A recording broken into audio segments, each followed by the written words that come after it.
Buenos días, maestro y compañeros. Bueno, pues nuestro tema fue la arquitectura e ingeniería romana. Mi equipo está constituido por López Ramírez Juan Enrique y su servidora Evelyn Rodado. Introducción.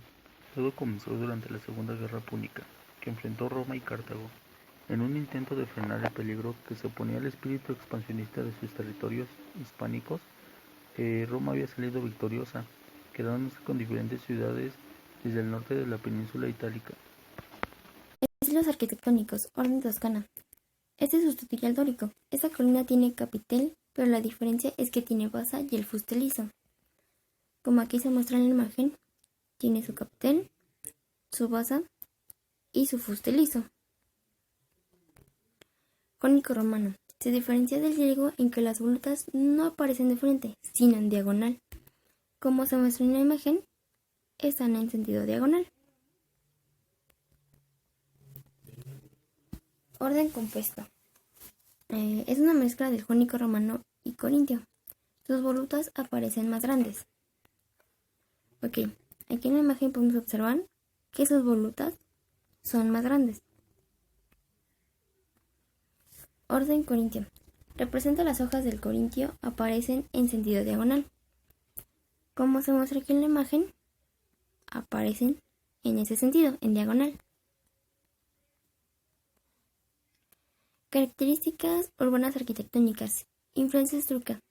Bueno, ellos influenciaron en la utilización del arco y la bóveda, que eran inusuales. La columna toscana que sustituyó a la deriva griega y en general al carácter práctico.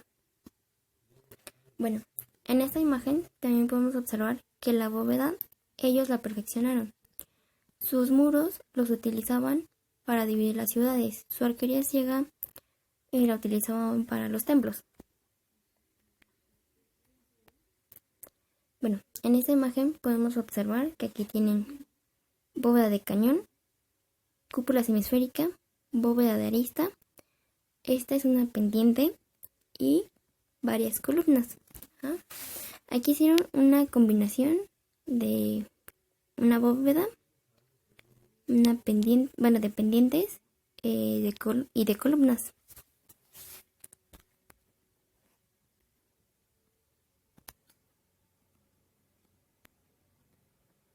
Aportaciones a la ingeniería.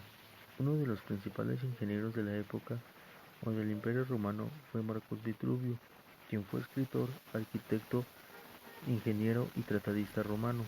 La necesidad de los romanos de poblarse y construir ciudades los llevó a buscar terrenos favorables, con buena orientación, proximidad de terrenos pantanosos, donde no haya niebla y fuera de estrategia militar y comercial. Ellos decían que son las aguas las que hacían las grandes ciudades. El terreno, la ciudad, debía estar localizada conforme a los puntos cardinales de norte a sur, de este a oeste respecto al sol, y las calles en paralelo a estos ejes. Delimitaban el terreno con un sacerdote donde iniciaba un ritual para ver si los dioses aceptaban construir sobre ese terreno. Cabe señalar que también delimitaban el área de la ciudad con un arado de una yunta de bueyes. Por lo regular el foro se encontraba al centro y era el núcleo de las grandes ciudades. En la segunda imagen podemos observar 4 líneas donde delimitan el norte y el sur, el oeste y el este de las ciudades. Y en forma paralela a estos ejes se conformaban las grandes colonias. A continuación les daré las principales aportaciones a la ingeniería, arquitectura y la infraestructura, que eran las calzadas, los arcos, anfiteatros, circos, faros, monumentos funerarios, palacios, puentes, templos, villas, murallas y canales. Bueno, pues ahora les hablaré un poco acerca de las murallas. Las murallas estaban construidas con grandes rocas llamadas megalitos. Al inicio de las murallas, estos eran los cimientos. En la imagen les puedo señalar con color rojo los megalitos, que eran estas grandes rocas que podían llegar a tener hasta 5 toneladas de peso. Y en la parte izquierda estos pequeños rectángulos se llamaban sillares. Encima de los megalitos estaban los sillares. y los sillares son un tipo de piedra labrada por varias de sus caras, también llamados paralelopípedos. ¿Qué es un paralelopípedo? Es un poliedro de sus 6 caras en los que todas sus caras son paralelas e iguales, y las bases de las murallas eran de 5 metros de ancho y eran con megalitos a ambos lados. Como les había mencionado, los megalitos eran las grandes rocas que les mostré en la parte de abajo, y estos estaban compuestos por ambos lados, tanto adentro y hacia afuera de la ciudad. Y posteriormente,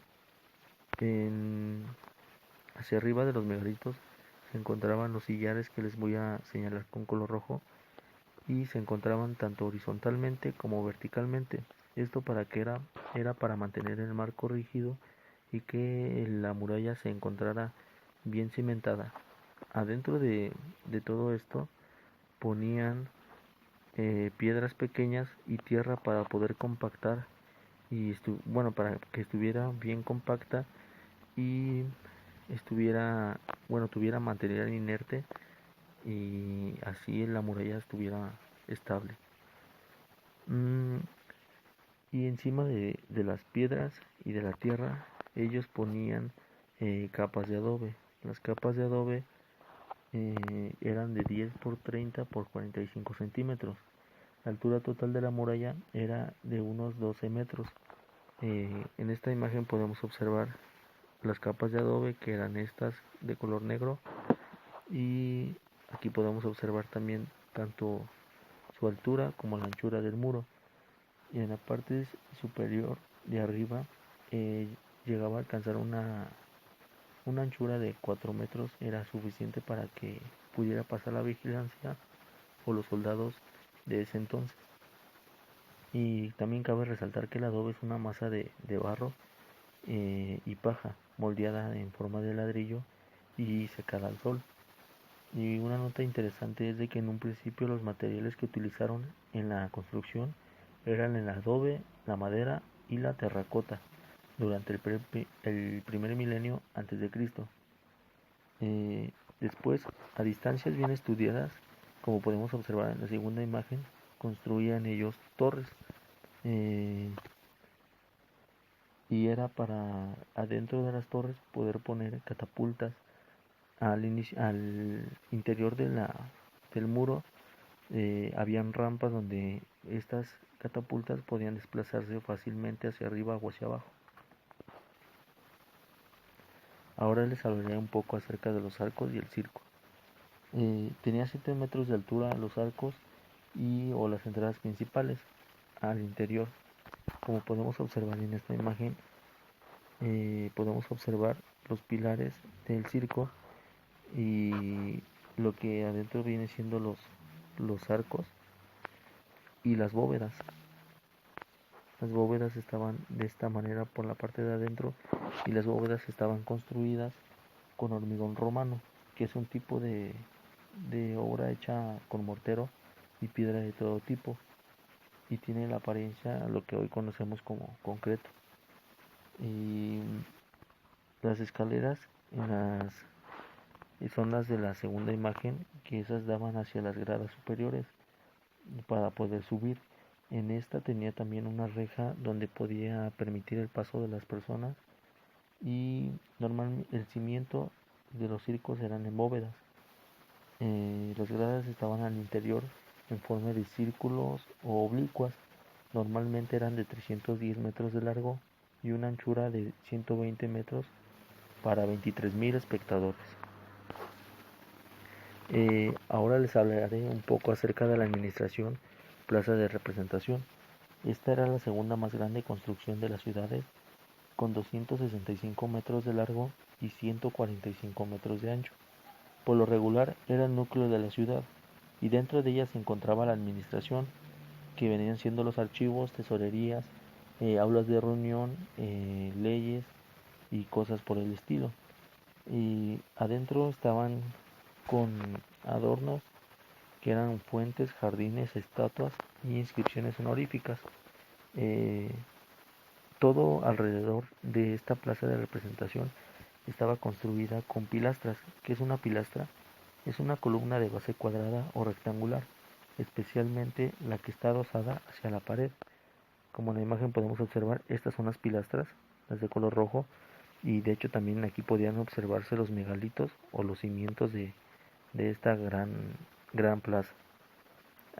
De igual manera, estaba construido con diferentes tipos de sillares encima de los megalitos, y encima de los sillares estaban lo que se conoce como pilastras.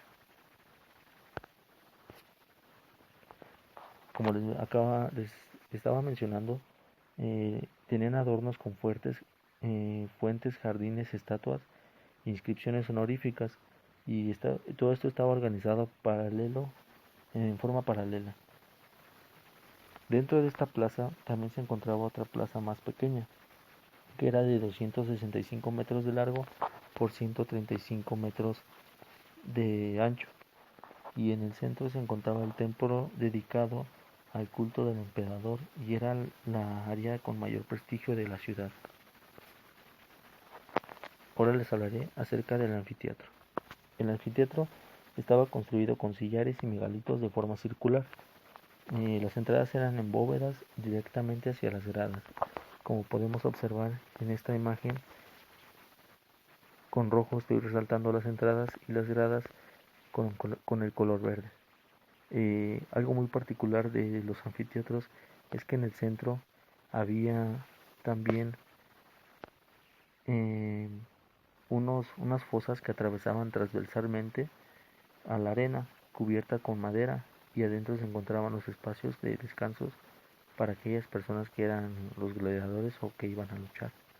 Como podemos observar en el rayado, este era la fosa que estaba cubierta con madera por la parte de encima. Y de hecho también esta arena tenía dos puertas o dos entradas principales, que era la puerta triunfal, donde entraban los gladiadores, y la otra donde salían las personas que habían sido derrotados. También contaban con mastiles. Los mastiles sostenían y tensionaban las cuerdas para las carpas, ya que con ellas manejaban la sombra y podían dar una mejor comodidad a los espectadores. Arquitectura, ingeniería y la infraestructura romana ha sido una de las mejores de todos los tiempos, ya que perfeccionando lo ya conocido en la arquitectura, ellos perfeccionaban la planificación, reimplantación de las ciudades, de acuerdo al entorno y las necesidades que tenía. Y un gran ejemplo es la arquitectura actual. La mayoría de las ciudades y obras de arte aún prevalecen y están en buenas condiciones, dejando a los ingenieros y arquitectos como grandes personas inteligentes y sabias.